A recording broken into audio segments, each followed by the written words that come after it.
Dito na lang siguro ako mag-aantay ng mabibiktima ko.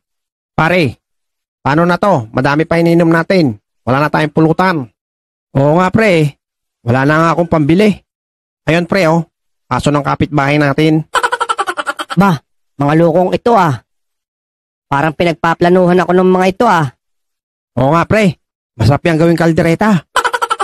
Tamang-tama, may dala akong itak. What? Sakto rin, at meron din akong dalang sako dito.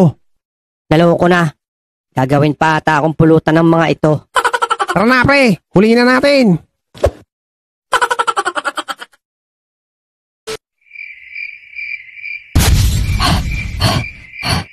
Oo anak, kamusta lakad mo? Mukhang pagod na pagod ka. Naku tay, mahirap na maglalabas ngayon. Wala nang pinipili mga tao. Abay gagawin pa akong pulutan ng 2 lasing kanina. Ako, mahina ka talagang bata ka. Ako na nga lang kukuha ng makakain natin. Pag may nakita akong nakaputi, sasakmalin ko agad. Sige tay, ingat kayo.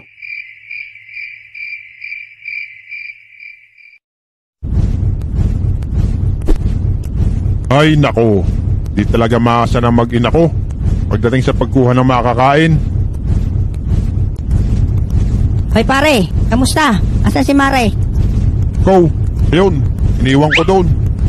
Tinagad daw siya ng barakong baboy. Ah, ganun ba? Saan lakad mo? Maghahanap ng makakain, banda ron. Ikaw, saan ang punta mo? Ah, pauwi na ako. Nakaka-base mode target ko kanina. Ako para magbubuhay ng sanggol nila.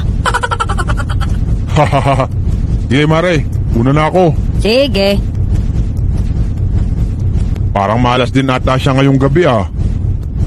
Makakita lang talaga ako na nakaputi. Sakmal agad sa akin ang leg nun.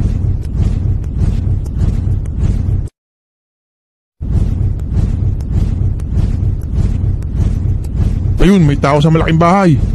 Yari ka sa akin, boy.